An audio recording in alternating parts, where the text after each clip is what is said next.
Last episode में हमने देखा था कि सभी साउथ कोरिया के यस रैंक हंटर टनल के अंदर जा चुके थे। आगे हमें डिस्ट्रॉय नंबर 2 कागा शिप को दिखाते हैं जिसे ब्लेड गिल्ड का वाइस मास्टर सुगीमोटो ऑपरेट कर रहा होता है। सुगीमोटो कहता है अब हमें अपना ऑपरेशन शुरू करना चाहिए, जैमिंग सिग्नल को एक्टिवेट कर दो। और तभी वहाँ पे एक एम्प्लॉय जैमिंग सिग्नल को एक्टिवेट कर देता है। हम देखते हैं कि ऊपर से एक सैटेलाइट पूरे जेजू आइलैंड में जैमिंग सिग्नल को भेज देता है। अब इसकी वजह से एंड्स क्वीन की हेल्थ की आवाज नहीं सुन पाएंगे। आगे हम देखते हैं कि सभी जैपनीज हंटर 2 के टीम में आइलैंड के चारों तरफ है। हमें टीम बी ब्राओ को दिखाया जाता है जहाँ एंड्स को कटा हुआ देख के कुमामोटो को अच्छा फील नहीं हो रहा होता। कनाई कुमामोटो से कहता है अब हम सबके साथ तुमको इन चीजों की आदत डाल लेनी चाहिए, अगर तुम डाल नहीं पाए तो तुम मारे जाओगे। आगे हमें मारी की टीम को दिखाते हैं। अभी इनको ये पता नहीं है कि साउथ कोरिया की टीम ऑलरेडी टनल के अंदर जा चुकी है, क्योंकि मारी कहती है साउथ कोरिया की टीम जब तक एंड को मारने आ जाएगी इससे पहले तो हम इन एंड को काफी आसानी से मार देंगे। तात्सुमी आगे पूछता है कि केंजो की टीम कहाँ पर है। मारी कहती है कि वो अभी टैग खेल रहा है। मुझे लगता है कि वो एक एक करके उन एंड के विंग्स को फाड़ रहा है। ये सुन के तात्सुमी कहते हैं क्या वो कोई बच्चा है क्या? लगता है ये सब करके उसे काफी मजा आता है। फिर हमें टीम डी डेल्टा को दिखाते हैं। टनल के अंदर से काफी ज्यादा फ्लेम्स को देख के केई कहता है टनल के अंदर से काफी आतिशबाजी आ रही है।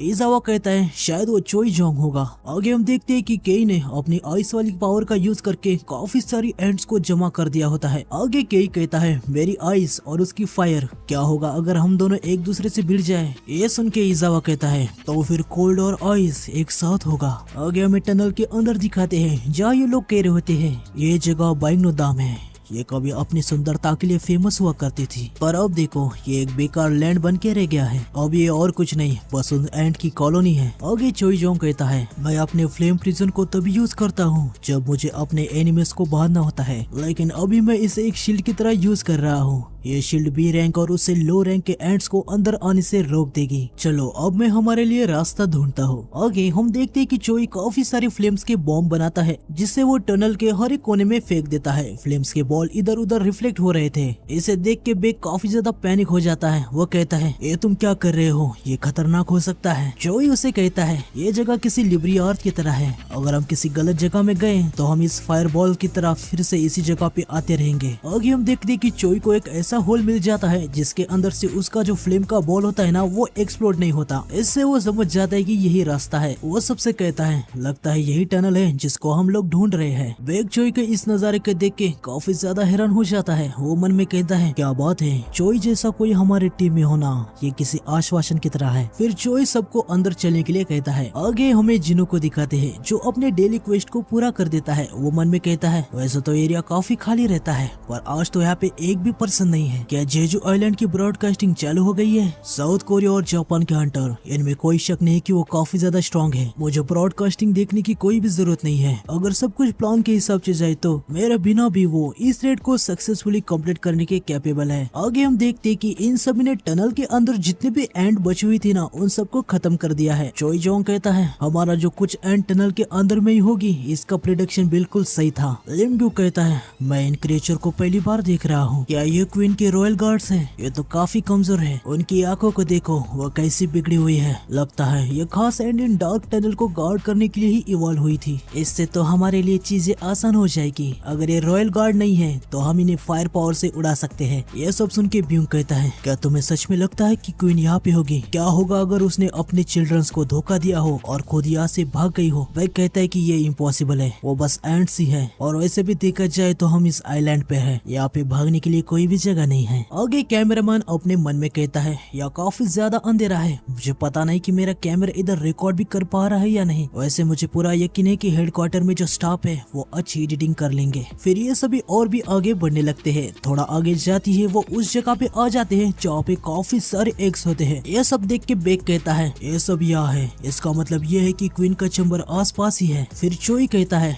जिन एंड्स को हमने अभी अभी मारा था वो इन एग को प्रोटेक्ट कर रहे थे, इन सब एग को मैं आग लगा दूंगा। तभी चाइन कहती है सभी फूटे हुए एग्स में से वहाँ पे काफी बड़ा एग है, उसे देखो। उसे देख के ब्यूंग कहता है वो एंड का एग हो ही नहीं सकता, आखिर उस फूटे हुए एग में से क्या निकला होगा? क्या कोई रॉयल गार्ड? तभी बेक कहता है हमारा काम है क्वीन को हराना, तो बाकी सब चीजों के बारे में भूल जाओ। फिर बेक मन में कहता है मैं बिंगो को उसके बातों के लिए दोष नहीं दे सकता, और मैं ये भी जानता हूँ कि वो इतना इन चीजों से पीछे क्यों हट रहा है, उसका कारण ये मॉन्स्टर्स है। आगे अकारी केंजो से कहती है केंजो तुम बहुत ही गंदे हो। केंजो कहता है मैंने जितना सोचा था ये एंड उससे भी ज्यादा दिक्कत देने वाली निकली। उन्होंने मुझ पे मिलिट्री टैक्टिक से अटैक किया और बैटल के फॉर्मेशन के टाइम वो उड़ने लगी। मुझे लगता है मैंने 30 को तो मारा है, लेकिन वो मेरे कंधे और कमर पे घाव देने में कामयाब रहे। शिमोजी कहती है क्या तुम चाहते हो कि मैं तुम्हें हील करूं, लेकिन उसके लिए कुछ प्राइस लगेगी। केंजो कहता है अपनी बकवास को बंद करो और जल्दी से मुझे हील करो। लेकिन शिमोजी कहती है पर मुझे तुमसे कुछ चाहिए था,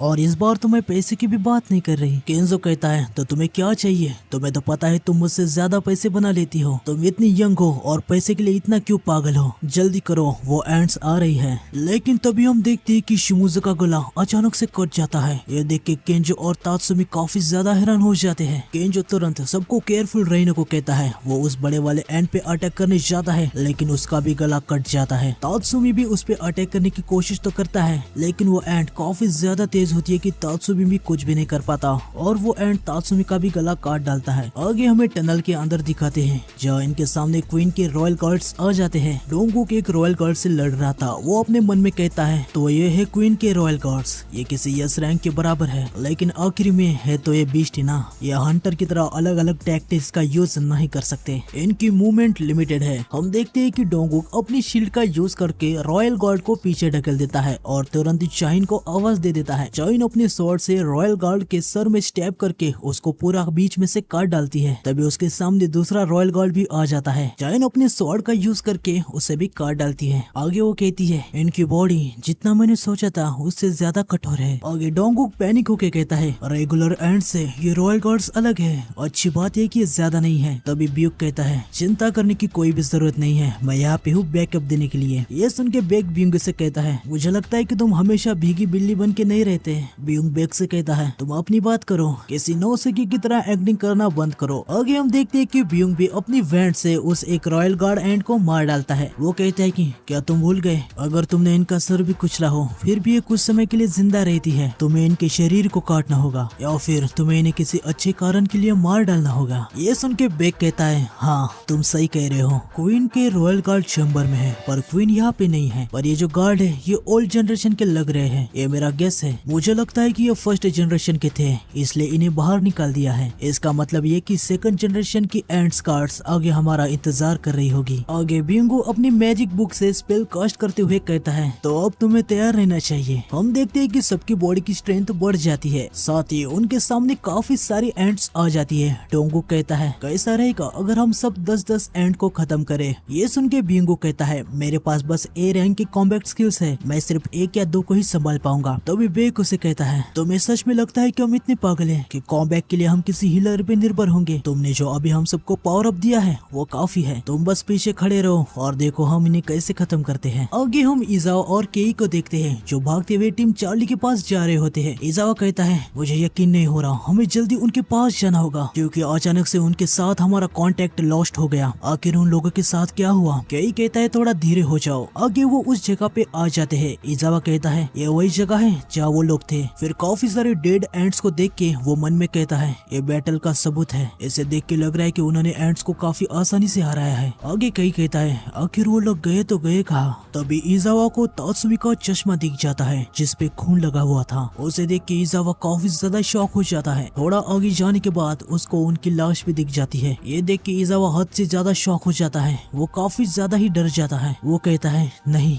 ये नहीं हो सकता, ये इम्पॉसिबल है। तभी अचानक से केई अपने मास्क को निकाल के फेंक देता है और वो नीचे गिर जाता है। इजावा उसे कहता है केई क्या हुआ? केई की हालत अचानक से काफी ज्यादा खराब हो जाती है। वो मन में कहता है ये कितनी भयानक स्मेल है, ये इतनी सड़ी हुई है, मैंने आज तक इससे ज्यादा कुछ भी गंदा स्मेल नहीं किया। तभी वो बड़ी एंट इन पे भी हमला करने आ रही होती है। केई तुरंत अपने आइस पावर से आसपास की जगह पे बर्फ फैला देता है जिसके अंदर वो खुद को और इजावा को भी ब्लॉक कर देता है, लेकिन फिर भी वो एंट इस पे हमला कर देती है और बर्फ के अंदर होने के बाद भी केई मर जाता है। आगे हमें टनल के अंदर दिखाते हैं जहाँ इन सभी ने इधर के जितने भी एंट्स थे ना उन सभी को खत्म कर दिया होता है। डोंगुक कहता है हमने इनको मारने में कुछ ज्यादा ही समय लगा दिया। बे कहता है नहीं, इन्हें मारने के लिए हमें बस 5 मिनट ही लगे, हमने इन्हें काफी तेजी से मारा है। आगे वो अपने मन में कहता है ये अच्छी बात है कि ब्यूंग ने हमारे ऊपर वो स्पेल कास्ट किया, एक तरीके से देखा जाए तो उसने हमें विंग्स दे दी है। फिर वो चाइन को देखते हुए अपने मन में कहता है इतने कम समय में उसने मुझसे भी दुगने एंड्स को खत्म कर दिया। यहाँ तक आने के लिए अभी तक 15 मिनट लग गए हैं और जहाँ से हम आए हैं वापस जाने के लिए हमें इतना टाइम नहीं लगने वाला। मैं इतना कह सकता हूँ कि अभी हमारे पास 30 मिनट है। आगे डोंगुक अपने मन में कहता है अभी हमें ये देखना होगा कि इस रेड को कैसे कंप्लीट करें। तभी चाइन को एक स्मेल आती है, वो कहती है ये स्मेल क्वीन की ही होनी चाहिए और हाँ मुझे लगता है कि वो उसके गार्ड्स के साथ है। बेक कहता है रुको मैं देखता हूँ। वो अपनी आंखों की पावर का यूज करके देखता है और वो कहता है कि अच्छा तो वो क्वीन है, वो तो एकदम पीछे है और उसके सामने उसके 8 गार्ड्स है। सारे रॉयल गार्ड्स एस रैंक जितने स्ट्रॉन्ग लग रहे हैं। अगर मैं डायवर्जन बना के कुछ समय बना लूं तो टीम उन्हें खत्म कर सकती है। डोंगुक चाइन से कहता है मैं क्वीन को देख लेता हूँ, क्या आप गार्ड्स को देख लेंगी? चाइन कहती है हाँ मैं उन्हें देख लूंगी, आप मुझ पे भरोसा कर सकते हो। आगे वो गार्ड से लड़ने अंदर घुस जाते हैं। चोई जोंग अपने फ्लेम के अटैक को तैयार कर देता है। वो कहता है नॉर्मली मुझे खुद पे काबू रखने की जरूरत होती है, लेकिन आज मुझे अपना माना बचाने की कोई जरूरत नहीं है। हम देखते हैं कि चोई एक काफी बड़े फायर अटैक से रॉयल गार्ड पे हमला कर देता है, लेकिन तभी उसके पीछे से भी एक रॉयल गार्ड आ जाता है। लिमग्यू अपने एरो से उसे खत्म कर देता है। लिमग्यू कहता है चिंता करने की कोई भी जरूरत नहीं है, मैं हूँ तुम्हारे पीछे। आगे बेग भी अपने मन में कहता है उसने सही कहा, हमें अभी खुद को काबू करने की कोई भी जरूरत नहीं है, अभी मुझे बीस्ट में बदलने में कोई भी फर्क नहीं पड़ने वाला। आगे हम देखते हैं कि बेग पूरी तरीके से एक बीस्ट में बदल जाता है और वो बदलने के साथ ही एक साथ 2 रॉयल गार्ड्स को काट डालता है। चाइन भी बेग को ऐसा देख के काफी ज्यादा हैरान हो जाती है। वो कहती है तो ये है बेग क्यूने का बीस्ट फॉर्म। आगे हम देखते हैं कि डोंगुक चाइन से कहता है चाइन मैं इन सबको तुम्हारे ऊपर छोड़ रहा हूँ। चाइन तैयार हो जाती है। वो क्वेक ऑफ प्रोवोकेशन का यूज करती है, जिससे वो अपनी स्वॉर्ड को जमीन पे मार के काफी बड़ा एक्सप्लोजन कर देती है। इसके वजह से सारे जो एंट के गार्ड्स होते हैं ना वो इसकी तरफ आ जाते हैं। आगे डोंगुक कहता है उन एंट्स का फॉर्मेशन टूटना चालू हो गया है। फिर वो मन में कहता है जब तक क्वीन एंट के सारे गार्ड मर नहीं जाते तब तक मुझे इसे इधर ही बांध के रखना होगा। डोंगुक क्वीन को अपने ओर आने का इशारा करता है। कैमरामैन मन में कहता है क्या अब असली बैटल शुरू होने वाली है? हमने अभी 80% से ज्यादा व्यूअरशिप की रेटिंग को गेन किया है। अच्छे एंगल के लिए मुझे और भी थोड़ा आगे जाना होगा। वो आगे जा ही रहा था कि ब्यूक उसे रोक देता है और उसे कहता है अभी हम सब एक एस रैंक गेट के बॉस के लेयर में हैं। तुम्हारी जिंदगी की यहाँ कोई भी रिस्पॉन्सिबिलिटी नहीं लेने वाला। अगर तुम समझ गए मैं क्या कहना चाहते हो तो चुपचाप मेरे पीछे ही रहो। असली जंग तो अब शुरू होने वाली है। ब्यूंगो को ऐसा देखते हुए कैमरामैन मन में कहता है लोग कहते हीलर्स कॉम्बैट में अच्छे नहीं होते, पर ये पक्का झूठ है। मैं एक ए रैंक का हूँ और मैं फील कर पा रहा हूँ कि वो मुझसे भी अच्छा फाइटर है। आगे हम देखते हैं कि टीवी पे हर कोई इनकी ही न्यूज देख रहा होता है। जैसे जैसे न्यूज आगे बढ़ते हैं हमें ये पता चलता है कि हंटर ने सारे गार्ड को मार दिया है, अब बस क्वीन ही बच गई है। आगे हमें हेडक्वार्टर के स्टाफ को भी दिखाते हैं, जिनमें से एक स्टाफ कहता है सर अभी हमें हमारी व्यूवरशिप की रेटिंग 85% से भी ज्यादा हो गई है। दूसरा स्टाफ कहता है नाइस, हमने रिकॉर्ड बना लिया है। नरेटर हमें बताता है कि साउथ कोरिया अब उन कंट्री के लिस्ट में आएगा जिन्होंने एस रैंक गेट को क्लियर किया है। अभी तक सिर्फ यूएसए, चाइना, रशिया और फ्रांस इन्हीं देशों के नाम लिस्ट में है। आगे हम देखते कि सारे हंटर क्वीन के पास आ जाते हैं। लिमग्यू काफी सारे एरो से क्वीन पे अटैक कर देता है और ये सारे एरोस क्वीन को लग भी जाते हैं, जिससे क्वीन की हालत खराब हो जाती है। आगे बेक अपने पंजों से क्वीन के पैर पे अटैक कर देता है। वो कहता है अब हमें डरने की कोई भी जरूरत नहीं है, एक क्वीन उनके गार्ड के बिना कुछ भी नहीं है। लेकिन तभी क्वीन अपने मुंह से कुछ जहरीले लिक्विड को बेक और डोंगू पे छोड़ देती है, जिससे बेक और डोंगू का शरीर जलने लगता है। तभी ब्यूंग पीछे से अपने हीलिंग स्पेल से तुरंत बेक और डोंगू को हील कर देता है। वो हंसते हुए क्वीन को कहता है तुम्हें मुझे निशाना बनाना चाहिए था। क्वीन सीधा ब्यूक पे अटैक करने के लिए आ जाती है, लेकिन तुरंत उसके सामने डोंगुक अपनी शील्ड लेके आ जाता है और क्वीन को उधर ही रोक देता है। वो क्वीन से कहता है मैं इतनी आसानी से तुम्हें हमारे हीलर पे अटैक करने नहीं दूंगा। आगे चोई सबको पीछे हटने को कहता है और काफी तगड़ी फायर से क्वीन पे अटैक कर देता है। बेक मन में कहता है अभी तो इस क्वीन का काम खत्म है, मैं ये अपने सालों के एक्सपीरियंस से कह रहा हूँ, इसकी डेथ कगार पर है और विक्ट्री बस होने ही वाली है। लेकिन तभी क्वीन एंड अलग तरीके से चीखने लगती है। इसे देख के बेक कहता है वो क्या था? क्या वो डेथ की वजह से ऐसी चिल्लाई? नहीं, मुझे कुछ अलग ही फील हुआ, ऐसा लगा कि वो किसी को बुला रही है। तभी हमें सुगीमोटो को दिखाया जाता है। वो चिल्ला के गोतो से कहता है मिस्टर गोतो, एंट्स ने अपना डायरेक्शन चेंज कर लिया है, अब वो टनल की तरफ जा रही है। ये सुन के गोतो काफी ज्यादा हैरान हो जाता है। वो कहता है क्या जामिन सिग्नल वर्क नहीं कर रहे क्या? आखिर ये हो क्या रहा है? आगे हमें टनल के अंदर दिखाते हैं जहाँ चाइन क्वीन के सर को काट डालती है। आगे वो कहती है ये सब खत्म हुआ ना। लिमग्यो कहता है क्या अब हम 7वीं ऐसी टीम बन गए जिन्होंने एस रैंक गेट को क्लियर किया है। लेकिन बेक कहता है रुको कुछ तो गलत फील हो रहा है। डोंगुक भी कहता है जैसे जैसे हम बात कर रहे हैं एंड्स का झुंड हमारे पास आ रहा है, हमें अभी के अभी यहाँ से निकलना होगा। ये सुन के चैन कहती है क्या ये कैसे हो सकता है। लिमग्यो भी कहता है पर हमारे पास तो अभी भी टाइम है। इसका मतलब ये है क्या कि जापानीज हंटर उन्हें 1 घंटे के लिए संभाल नहीं पाए। डोंगुक कहता है मुझे फिलहाल के लिए इस सब के बारे में कुछ भी नहीं पता, एसोसिएशन ये सब देख रही है। तभी चोई जोंग महसूस करता है कि उसका फ्लेम का प्रिजन जो उसने टनल के एंट्रेंस पे लगाया था वो डिस्ट्रॉय हो गया है। और थोड़ी ही देर बाद उनको एक काफी ज्यादा पावरफुल और डरावनी प्रेजेंस महसूस होती है। बेक कहता है ये हो ही नहीं सकता। आगे हम देखते हैं कि वो बड़ा सा एंड वहाँ पे आ जाता है, उसके अंदर से हद से ज्यादा पावर निकल रही होती है। बेक कहता है एक अकेले बीस्ट के पास इतनी स्ट्रेंथ कैसे हो सकती है। तो आज के एपिसोड के लिए बस इतना है। नेक्स्ट एपिसोड आएगा कल, तो चैनल को सब्सक्राइब कर देना और नोटिफिकेशन को ऑन कर देना। अभी तो असली मजा आने वाला है, ठीक है ना। मिलते हैं नेक्स्ट वीडियो में। सायोनारा।